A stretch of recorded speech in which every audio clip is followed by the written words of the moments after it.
عزت بھی میرے ہاتھ میں، ذلت بھی میرے ہاتھ میں، عزت دینے والا بھی میں ہوں، ذلت دینے والا بھی میں ہوں۔ بندے چاہنے سے بندہ چاہے میں لاکھ کوشش کروں اس کو عزت دے دوں، نہیں دے سکتا۔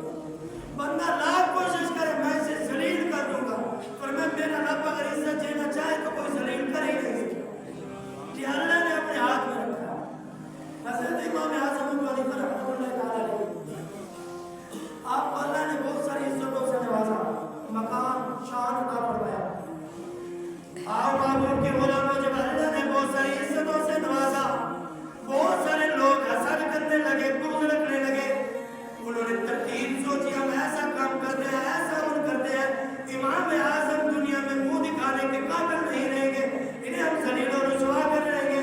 فرماتے ہیں جب تمام لوگوں نے منصوبہ بنایا، تیاری شروع کر دی، حسد کرنے والوں نے حسد کیا، فرماتے ہیں انہوں نے ایسا کہا آپ ایسا کریں، فرمایا ایک عورت کو تیار کیا گیا، اسے پیسے دیے گئے، مال دیا گیا، فرمایا تجھے مال بھی دیتے ہیں، پیسے بھی دیتے ہیں، تم نے حسد ہے، فرمایا امام اعظم کو فرمایا بدنام کرنا ہے، زمانے میں رسوا اور ذلیل کر دینا ہے۔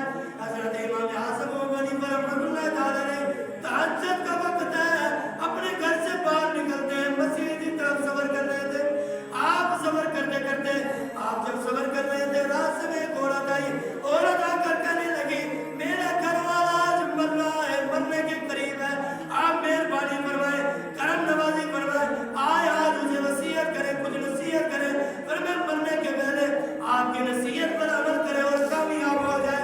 حضرت امام اعظم ابو حنیفہ رحمۃ اللہ تعالی علیہ، کیونکہ آپ نرم دل کے، نرمی کرنے والے تھے، محبت کرنے والے تھے، پیار کرنے والے تھے، آپ نے جب ایک دکھیا کی آواز سنی، آپ نے یہ نہیں دیکھا یہ عورت مجھے بدنام کرنے سے ارادے سے آئی ہے، حضرت امام اعظم ان کے ساتھ چلے گئے، سفر کرتے کرتے میری طرف دیکھنا، غور کرنا، فرماتے ہیں لوگ بہت کوشش کرتے ہیں، فرمایا خواجہ بختیار کاکی کو لوگوں نے بدنام کیا، حضرت موسیٰ کلیم اللہ علیہ نبی علیہ السلام کو بدنام کیا، فرماتے ہیں بلا بن باور، اس نے کہا اگر تم چاہتے ہو حضرت موسیٰ علیہ السلام کو بدنام کر دیا جائے، آپ ایسا کرو، ان کے پاس لشکر ہے، قافلہ ہے، قافلے کی صورت میں آ رہے ہیں، آپ ان کے خلاف عورتوں کو تیار کرو، خوبصورت بناؤ، عورتوں کو سجاؤ، تیار کرو۔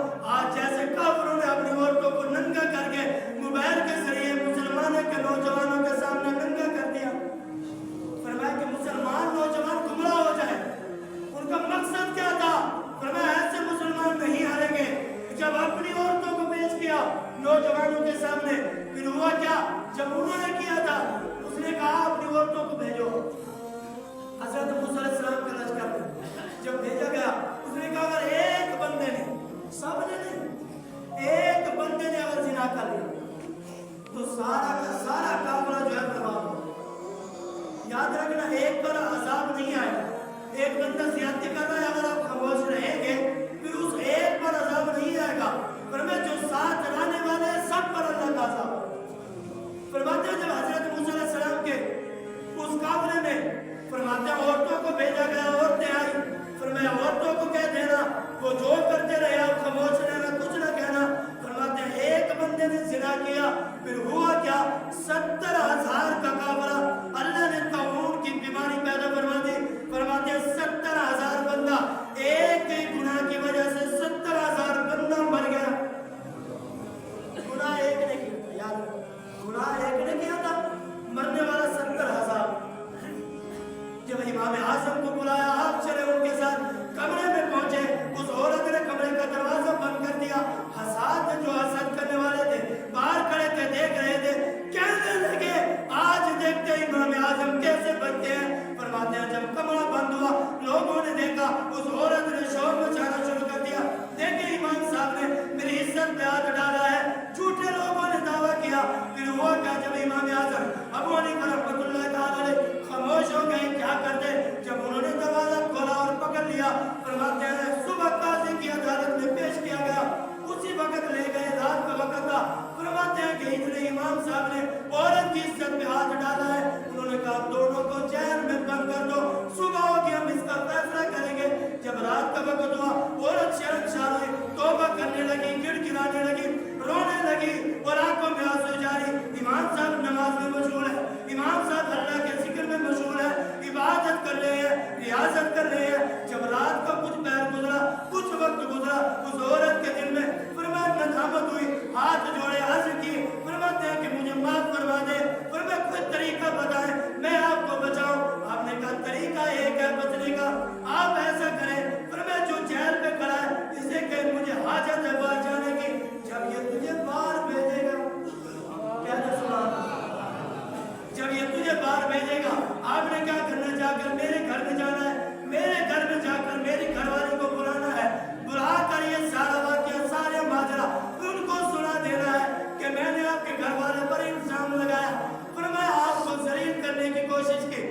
فرماتے ہیں میں توبہ کرتی ہوں, مہربانی فرمائے مجھے معاف فرما دے. فرماتے ہیں جو برقع تو نے پہنا ہے میری گھر والی کو برقع پہنا کر جیل میں بھیج دینا, تم اپنے گھر میں چلی جانا. جب سنا نا امام اعظم کی بات, عورت چلی گئی, امام صاحب کی بیوی کو برقع دیا, اس نے برقع پہنا. فرماتے ہیں جیل پہ چوکیدار کھڑا ہے, اندر آئی, دونوں بند ہو گئے. جب صبح کا وقت ہوا, فرماتے ہیں جب قاضی کی عدالت لگی, عدالت میں پیش کیا گیا. فرماتے ہیں آپ نے کہا, امام اعظم نے فرمایا میرا جو سو رہا ہے, میرا سسر ہے, اس کو بلایا جائے. جب بلایا گیا, آپ نے اپنی بیوی کا پردہ ہٹایا, اس کا چہرہ اس کے باپ کے منہ کی طرف کیا. اس کے باپ نے کہا یہ تو میری بیٹی ہے, میں نے ان کو ان کے نکاح میں دی ہے. یعنی بندے کے ذلیل کرنے سے بندہ ذلیل نہیں ہوتا. فرماتے ہیں جس کو اللہ عزت عطا فرمائے, بندہ لاکھ کوشش کر لے, فرمایا کبھی بھی ذلیل نہیں ہو سکتا. فرماتے ہیں جب امام صاحب کا یہ مسئلہ دیکھا تو حاسدین جو تھے آ کے گھڑی کی گھڑی رہ گئے, دیکھتے رہ گئے. ہم تو ذلیل کرنے کے ارادے سے آئے تھے, ان کی عزت گھٹانے کے ارادے سے آئے گئے, الزام لگانے کے ارادے سے آئے تھے. فرمایا اللہ نے ان کو اور عزت عطا فرما دی. یعنی کسی کے گھٹانے سے عزت نہیں کرتی. یہ باتیں معمولی ہوتی ہیں, پریشان ہو کریں اس باتوں سے. بڑے بڑے جب لوگوں نے انبیاء کو نہیں چھوڑا اور یہاں کو نہیں چھوڑا, آپ اور میں کس بات کی بھولی ہے. جب بندہ کوئی بھی دین کا نیکی کا کام کرتا ہے, یہ مسائل یہ باتیں سامنے آتی ہیں اور ان کا حقیقت سے کوئی تعلق نہیں ہوتا. اللہ تبارک و تعالی لوگ ذلیل کرنے کی کوشش کرتے ہیں, اللہ اس سے زیادہ فرما دے کہ محمد سے مقام بندہ محنت نہیں پہنچ سکتا. محنت سے جب نہیں پہنچا, اللہ کہتا ہے محنت کرنے سے یہ بندہ وہاں تک نہیں پہنچ سکتا. پھر اللہ مصیبت دیتا ہے, پریشانی. جب وہ پریشانی پر صبر کرتا ہے, اللہ تبارک و تعالی یہاں سے اٹھا کر وہاں مقام بلند عطا فرماتا ہے کہ محمد سے وفاتوں نے تو تیرے ہیں, یہ جہاں چیز ہے کہ اللہ کو کرم تیرے ہیں. تمہاری یا سیدی یا حبیب اللہ,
یا رسول اللہ فدا کا امی باقی ہمارے ماں باپ آپ پر قربان ہو یا رسول اللہ مہربانی فرمائیں کرم نوازی فرمائیں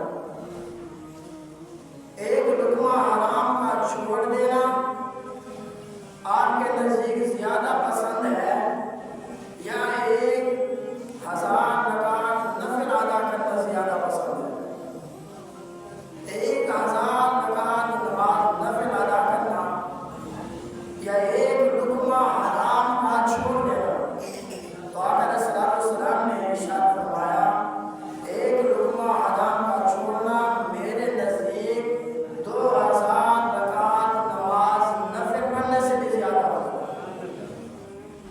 حرام کو چھوڑ دینا 2000 رکعت نماز نفل پڑھنے سے زیادہ ہوتا کہ بندہ حرام سے بچ جائے پھر سوال کرتے ہیں یا رسول اللہ فدا کا امی باپی میرے ماں باپ آپ پر قربان ہو یا رسول اللہ مہربانی فرمائیں غیبت کو چھوڑ دینا آپ کو زیادہ پسند ہے یا 2000 رکعت نماز نفل ادا کرنا آپ کو زیادہ پسند ہے غیبت کو چھوڑ دینا مدینے کے تاجدار فرماتے ہیں غیبت کو چھوڑنا میرے نزدیک 10,000 رکعت نماز نفل پڑھنے سے زیادہ ہوتا ہے یعنی بندہ ساری رات ایک مہینہ لگاتار نوافل پڑھتا رہے 10,000 رکعت نماز نوافل پڑھ لے اس کے بعد غیبت کر دے تو ساری کی ساری برباد ہو اسی سے بہتر ہے کہ بندہ غیبت کرنا چھوڑ دے 10,000 رکعت نماز نفل پڑھنے سے زیادہ افضل ہے کہ بندہ غیبت چھوڑ دے پھر سوال کیا صحابہ کرام نے فرمایا یا رسول اللہ فدا کا امی باپی بیوہ کی حاجت پورا کرنا آپ کو زیادہ پسند ہے یا 10,000 رکعت نماز نفل ادا کرنا زیادہ پسند ہے ایک بیوہ ہے اس کو ضرورت ہے پریشانی ہے اس کی حاجت کو پورا کرنا زیادہ افضل ہے یا رسول اللہ کیا 10,000 رکعت نماز نفل ادا کرنا زیادہ افضل ہے تو مدینے کے تاجدار نے فرمایا نفل سے بہتر ہے بیوہ کی حاجت پورا کر دینا میرے نزدیک 10,000 نہیں پر 30,000 رکعت نماز نفل پڑھنے سے زیادہ افضل ہے بندہ ایک طرف 30,000 رکعت نماز نفل پڑھے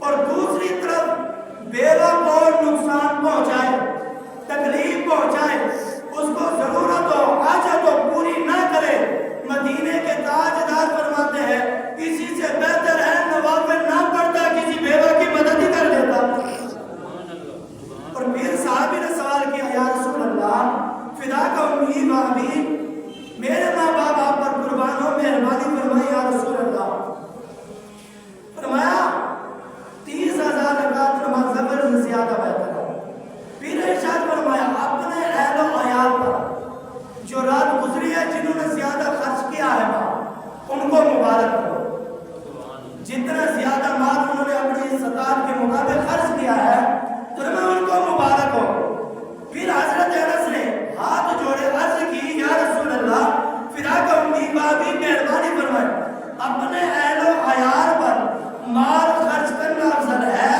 یا مسجد نبوی میں اعتکاف بیٹھنا افضل ہے یا رسول اللہ تمہاری مسجد ہو بندہ اعتکاف بیٹھے مہربانی فرمائے کرم نوازی فرمائے آقا علیہ السلام نے ارشاد فرمایا میرے نزدیک اس مسجد میں اعتکاف کرنے سے بھی افضل ہے کہ میں نے کہا اپنے اہل و عیال پر خرچ کرو اسی سے زیادہ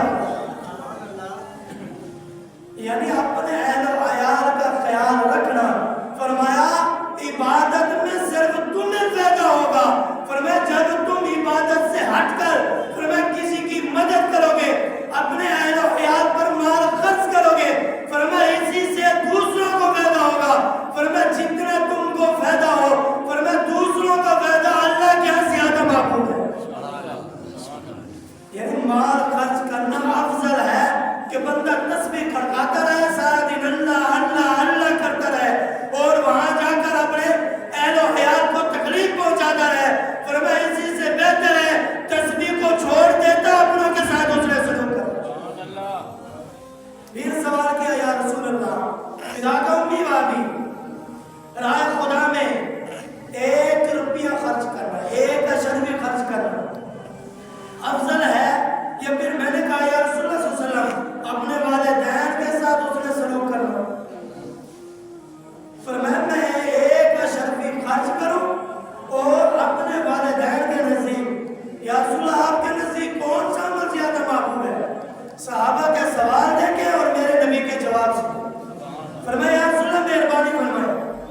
بندہ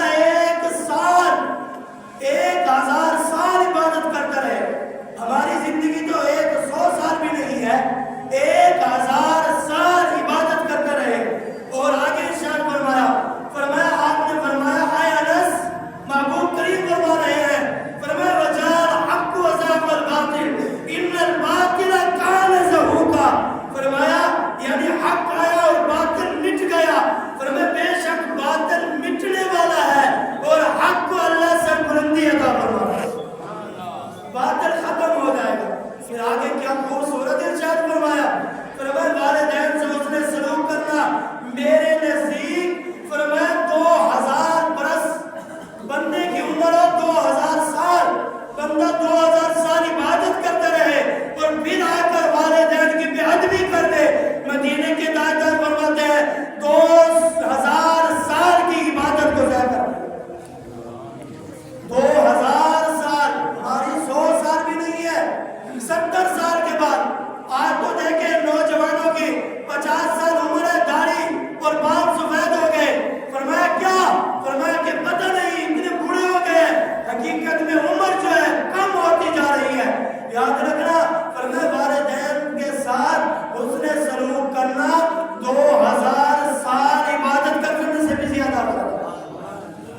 کی باتیں سنا کرو، پوچھا کرو، علماء سے میل جول رکھا کرو۔ فرمایا یہ تمہارے لیے بہت ہی افضل اور اعلیٰ ہے۔ حضرت علی کرم اللہ وجہہ الکریم نے فرمایا یا رسول اللہ، فاجر سے بھائی بندی نہ کریں، کیا وہ فعل کو تیرے لیے مزین کر دے؟ محبوب کریم نے فرمایا فاجر سے کبھی دوستی نہ رکھو۔ آگے ارشاد فرمایا احمد سے کبھی دوستی نہ رکھو۔ اور آگے ارشاد فرمایا اگر چاہتے ہو قذاب سے بھی بھائی چارہ نہ کرنا، ان تین بندوں سے کبھی دوستی نہ کرنا۔ رسول اللہ صلی اللہ علیہ وسلم نے فرمایا جب بندہ جھوٹ بولتا ہے فرشتے اسی سے 1 میل دور چلے جاتے ہیں، اللہ کی رحمت اسی سے دور چلی جاتی ہے، اس کے نزدیک نہیں آتی۔ حضرت ذوالنون مصری رحمۃ اللہ تعالیٰ علیہ، مولانا روم نے اسے مسئلہ شریف میں لکھا ہے، خوبصورت واقعہ لکھا ہے۔ فرماتے ہیں ایک دن ذوالنون مصری رحمۃ اللہ تعالیٰ علیہ بیٹھے ہوئے، آپ کو جسد یعنی آپ وجد میں آ گئے۔ جب وجد کی کیفیت طاری ہوئی، فرماتے ہیں لوگ بڑے پریشان ہوئے۔ بعض لوگوں نے جب آپ وجد میں آئے، آپ نے حق اور ہو کا نعرہ لگانا شروع کر دیا۔ لوگ بڑے پریشان ہوئے۔ لوگوں نے جا کر درخواست دی آپ کے خلاف، تو آپ کو پکڑ کر جیل میں بند کر دیا گیا۔ جب جیل میں بند کیا، آپ کے مرید ماننے والے بھاگتے ہوئے آئے کہ جائیں ہم اپنے مرید کے پاس۔ جب آئے تو ذوالنون مصری رحمۃ اللہ تعالیٰ علیہ جیل میں بیٹھے ہوئے تھے، قریب آئے بیٹھے، فرمایا ہم آپ کے ساتھ ہیں۔ بڑے لوگ کہتے ہیں نا ہم آپ کے ساتھ ہیں، مریں گے بھی آپ کے ساتھ، جیئیں گے بھی آپ کے ساتھ۔ تو مرید تھے، کہنے لگے، چاہنے والے تھے ہم آپ کے ساتھ مریں گے، آپ کے ساتھ جیئیں گے، آپ کو چھڑا کر لے جائیں گے۔ جیسے آج بہت سارے لوگوں نے دعویٰ کیا ہم چھڑا کر لے جائیں گے، پھر ایک بھی نظر نہیں آیا۔ فرماتے ہیں جب بات ہوئی ہم آپ کو چھڑا کر لے جائیں گے، بیٹھ گئے۔ حضرت ذوالنون مصری رحمۃ اللہ تعالیٰ علیہ نے ڈنڈا اٹھایا اور ایک کے سر میں دے مارا، اس کا سر پھٹا، خون بہنے لگا۔ ایک اور لات ماری، وہ آگے جا گرا۔ ایک تو تھپڑ لگایا، جیسے بیٹھے ہوئے تھے سب کے پیچھے حضرت ذوالنون مصری نے ڈنڈا اٹھایا اور بھاگے، سب کے سب چھوڑ کر بھاگ گئے۔ کوئی بھی قریب نہیں بیٹھا جو وعدہ کرنے والے تھے ہم آپ کے ساتھ ہیں، جیئیں گے بھی آپ کے ساتھ، مریں گے بھی آپ کے ساتھ، بڑے دعویٰ کرنے والے تھے۔ فرماتے ہیں جب آپ نے ڈنڈا اٹھایا، ایک اثر پڑا تو سب بھاگ گئے۔ یہاں سے سبق اور درس کیا ملتا ہے؟ فرماتے ہیں ان سے پوچھا گیا آپ نے اپنی لاٹھی ایک کے سر پر دے ماری، سر پاٹ دیا، اسی سے کیا سبق حاصل ہوتا ہے؟ اللہ کے سچے بندے وہ ہیں، یہاں سے درس اور سبق یہ ملتا ہے اس حکایت سے، اللہ کے سچے بندے وہ ہیں جو ہر حال میں اللہ کا ساتھ نہیں چھوڑتے۔ پریشانی آئے، بیماری آئے، مصیبت ہے، اپنے رب کو نہیں بھولتے۔ آج دیکھ لیں تھوڑا سا بخار ہو جائے تو نماز پڑھتا، تھوڑی سی پریشانی آئے تو نماز جاتی ہے، فرمایا تھوڑا سا پیٹ میں درد ہو جائے تو روزہ چھوڑ دیا۔ فرماتے ہیں یہ بندے ایسے نہیں ہیں، وعدہ تو کرتے ہیں پھر وعدے پر پورے اترنے والے نہیں ہیں۔ فرماتے ہیں بزرگان دین پر جب بھی خدا کی طرف سے فرمایا کوئی مصیبت نازل ہوئی، کسی بھی مصیبت میں مبتلا ہوئے، فرمایا آپ ثابت قدم رہے، خدا کا ہرگز فرمایا کوئی شکوہ نہیں کیا اور نہ ہی فرمایا اس کے مطابق نظر آئے۔ فرمایا آپ ہر حال میں اپنے رب کا شکر ادا کریں۔ اور مفسرین کرام نے ایک خوبصورت واقعہ لکھا ہے، فرماتے ہیں حضرت موسیٰ علیہ نبی علیہ السلام کے بارے میں سوال کرتے ہیں۔ مفسرین فرماتے ہیں حضرت موسیٰ علیہ السلام بکریاں چلا رہے تھے، جنگل میں آئے بکریاں چلانے کے لیے، بکریاں چلا رہے تھے تو آپ کو نیند کا غلبہ ہو، نیند آنے لگی۔ اس جنگل میں آئے تھے حضرت موسیٰ علیہ السلام، جن جنگل میں بھیڑیاں زیادہ تھے۔ جب اللہ کے نبی جنگل میں پہنچے تو نیند آنے لگی، کہتے ہیں اگر آج میں نیند کرتا ہوں تو بھیڑیاں بکریاں اٹھا کر لے جائے گا،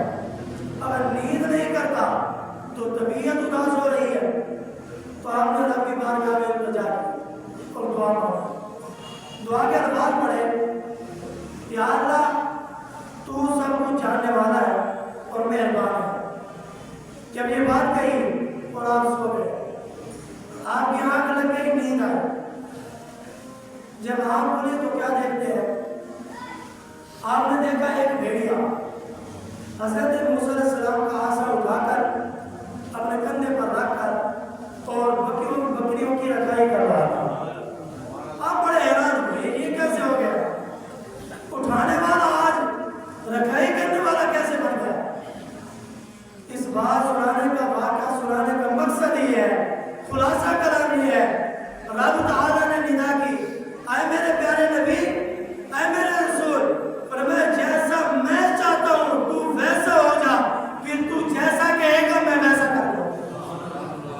اگر آپ چاہتے ہیں ہماری زبان سے جو جملہ نکلے اللہ قبول فرما لے، ہماری زبان سے جو جملہ نکلے اللہ قبول فرما لے، فرماتا ہے تم ویسے بن جاؤ جیسے رب چاہتا ہے، پھر رب تمہارے لیے ویسا ہو جائے گا جیسے تم چاہو۔ حضرت امام اعظم توبہ کی رات تھی، توبہ کے واقعہ حضرت امام اعظم